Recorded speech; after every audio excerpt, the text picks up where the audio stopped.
Hello বন্ধুরা, আশা করি সকলে ভালো আছেন। আজকে চিকেনের একটা দারুণ স্বাদের রেসিপি নিয়ে এসে হাজির হয়েছি। একেবারেই বানানোটা সোজা, আপনারা শেষ পর্যন্ত ভিডিওটা দেখুন। খুব সুন্দর করে এই চিকেনটা আমি আজকে রান্না করেছি আর অসাধারণ টেস্টি হয়েছে। আর খুব সহজ পদ্ধতিতে এটা তৈরি হয়ে গেছে, কোনো ঝামেলাই নেই এটা তৈরি করতে। চলুন তাহলে রান্নাটা করা যাক। আমি এখানে এই হাতে ছোঁয়া যায় এরকম গরম জল নিয়ে নিয়েছি।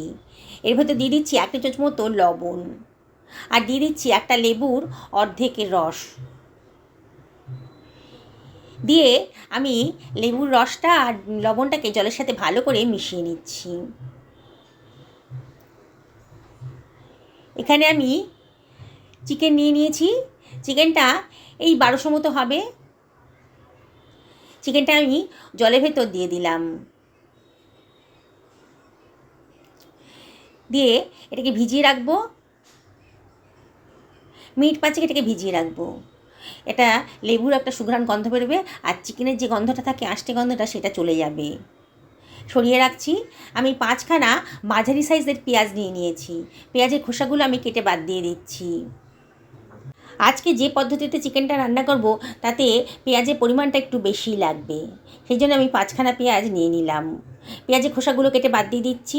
পেঁয়াজটাকে মাঝখান দিয়ে কেটে ওপরে সাদা অংশটা কেটে বাদ দিয়ে দিলাম। আর পেঁয়াজটাকে আমি খুব পাতলা পাতলা করে কেটে নিচ্ছি। দেখুন বন্ধুরা, পেঁয়াজটাকে আমি কেটে নিলাম।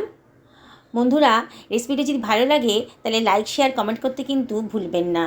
সমস্ত পেঁয়াজগুলো আমার কাটা হয়ে গেছে, দেখুন। এবার এটাকে চাপ দিলে পরে সমস্ত পাপড়িগুলো খুলে যাবে, পেঁয়াজের পাপড়িগুলো। সরিয়ে রাখছি।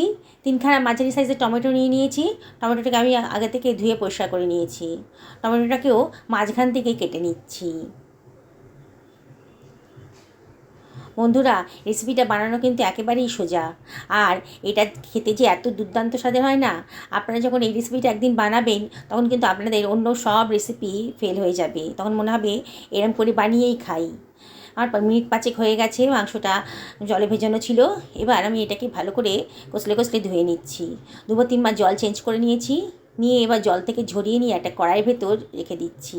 যে কড়াইতে আমি রান্না করব সেই কড়াইতে ভেতরে জল ঝরিয়ে চিকেনটাকে আমি রেখে দিলাম।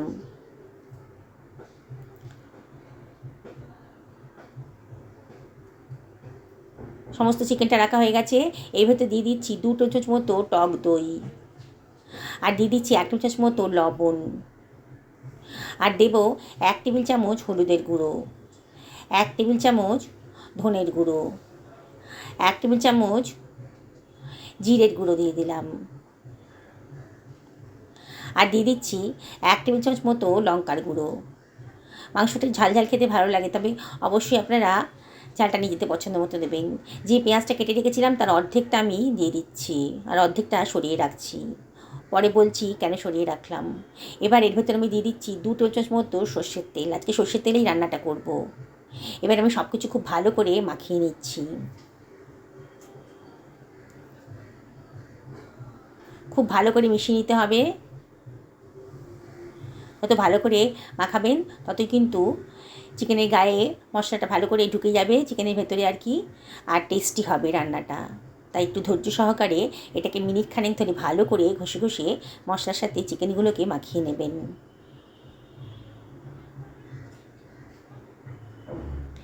এবারে আমি কেটে রাখা টমেটোগুলো দিয়ে দিচ্ছি ভেতরে,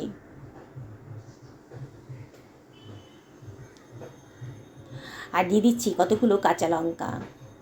এই লঙ্কাগুলো খুব একটা ঝাল নেই, তাই একটু বেশি করেই দিয়ে দিলাম।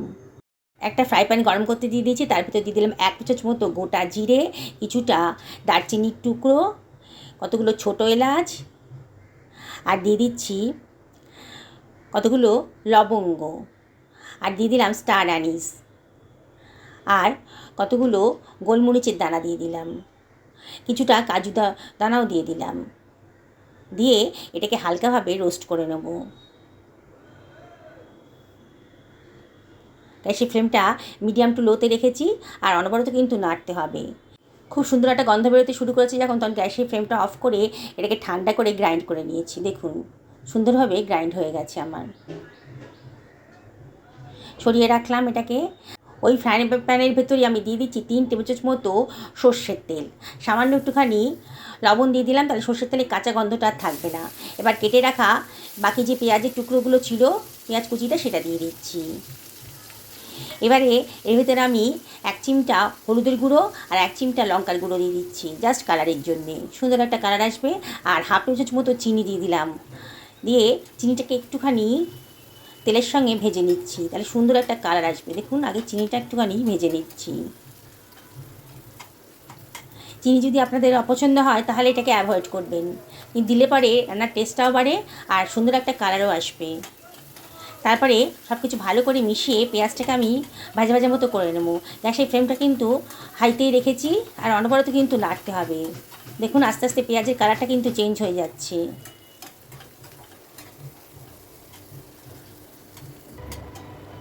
অনবরত কিন্তু নাড়ছি আর হাই ফ্লেমেই রেখেছি। পেঁয়াজের কালারটা খুব সুন্দরভাবে এসে গেছে। এবার গ্যাসের ফ্লেমটা অফ করে এটাকে আমি সরিয়ে রাখলাম। মাংসের যে ম্যারিনেশন করা ছিল কড়াইতে, সেটা গ্যাসে ওভেনে বসিয়ে দিয়েছি। আমি এখানে আদা রসুনের পেস্ট দিতে ভুলে গেছিলাম, তাই এখন এই আদা রসুনের পেস্টটা আমি দিয়ে দিচ্ছি 1 টেবিল চামচ মতো, দিয়ে সব কিছু ভালো করে মিশিয়ে নিলাম। আগেই দেওয়া উচিত ছিল, ভুলে গেছিলাম। এবারে আমি গ্যাসের ফ্লেমটা ধরিয়ে দিচ্ছি, ঢাকা দিয়ে দেবো। আমি মিনিট 5 এটাকে হাই ফ্লেমে রান্না করব। 5 মিনিট বাদে একটু নাড়াচাড়া করে দিচ্ছি। দেখুন, আমি কিন্তু কোনো জল ইউজ করিনি, আর এই রান্নাটাতে কোনো জল ইউজ হবেও না। আমি এটাকে নাড়াচাড়া করে দিচ্ছি। পেঁয়াজের গা থেকে আর টমেটোর গা থেকে কিন্তু অনেকটা জল বেরিয়েছে, এতেই মাংসটা আস্তে আস্তে সেদ্ধ হয়ে যাবে। একটু নাড়াচাড়া করে দিচ্ছি। দেখুন, আবারও ঢাকা দিয়ে এটা আমি মিনিট 10 রান্না করে নেবো লো ফ্লেমে। 10 মিনিট বাদে পেঁয়াজের গা থেকে আর টমেটোর গা থেকে কিন্তু অনেকটাই জল বেরিয়েছে। আবার একটু নাড়াচাড়া করে দিচ্ছি। টমেটোর খোসাগুলো একটা চিমটার সাহায্যে আমি ফেলে দেব।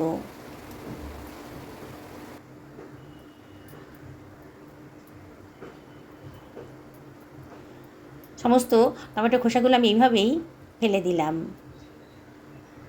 তাহলে টমেটোগুলো তাড়াতাড়ি গলে যাবে। একটা ছুরি দিয়ে টমেটোগুলোকে একটু কেটে কেটে দিচ্ছি, তাহলে খুব ভালো করে টমেটোটা তাড়াতাড়ি গ্রেভির সাথে মিশে যাবে, খুব টেস্টিও হবে। দেখুন আমি কীভাবে করছি। আবারও সব কিছু ভালো করে মিশিয়ে নিচ্ছি।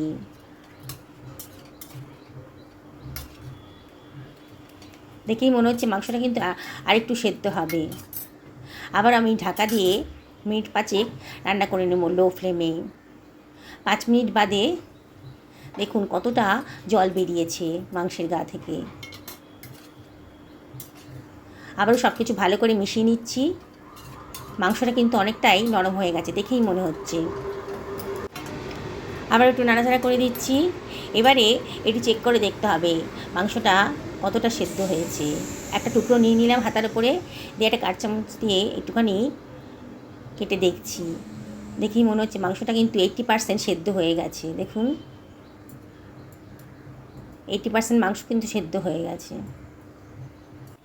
এবারে ভেজে রাখা যে পেঁয়াজটা ছিল সেটা আমি দিয়ে দিচ্ছি, তেল সহই দিয়ে দেব। পুরো পেঁয়াজ ভাজাটা তেল সহ আমি মাংসের মধ্যে দিয়ে দিলাম, দিয়ে আবার সব কিছু ভালো করে মিশিয়ে নিচ্ছি। এখন কিন্তু গ্যাসের ফ্লেমটা হাইতেই রেখেছি আর অনবরত কিন্তু নেড়ে নেড়ে সব কিছু ভালো করে মিশিয়ে নিচ্ছি।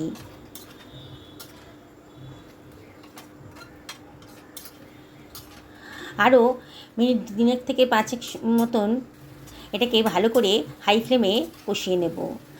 যত কষাবেন ততই কিন্তু আস্তে আস্তে গ্রেভির কালারটা চেঞ্জ হয়ে যাচ্ছে। দেখুন কত সুন্দর একটা রং এসে গেছে। হাই ফ্লেমেই করতে হবে আর অনবরত কিন্তু নাড়তে হবে। এইবারে আমি ভেজে রাখা গরম মশলার গুঁড়োটা দিয়ে দিলাম, দিয়ে দিচ্ছি একটুখানি কসুরি মেথি হাতে ডলে দিয়ে দিলাম, দিয়ে আবারও সব কিছু ভালো করে মিশিয়ে নিচ্ছি। দারুণ সুন্দর একটা গন্ধ বেরোতে শুরু করেছে। এখন গ্যাসের ফ্লেমটা অফ করে মিনিট খানেক রেস্টে রেখে দেবো। 1 মিনিট বাদে দেখুন কত সুন্দর একটা কালার এসছে, দেখেই কিন্তু জিভে জল চলে আসছে। এটাকে একটা সার্ভিং প্লেটে আমি সার্ভ করে দিচ্ছি। নতুন বন্ধুদেরকে রিকোয়েস্ট করব আমার চ্যানেলটা সাবস্ক্রাইব করার জন্যে। পাশে থাকা বেল আইকনটা অবশ্যই ক্লিক করে দেবেন, তাহলে আমার রান্নার নোটিফিকেশানটা আপনারা জলদি পেয়ে যাবেন। পুরনো বন্ধুদেরকে অনেক ধন্যবাদ, তাদের সাপোর্টের জন্য এতদূর আসতে পেরেছি। তাও রিকোয়েস্ট করব, রেসিপিটা ভালো লাগলে পরে লাইক শেয়ার কমেন্ট করতে কিন্তু ভুলবেন না।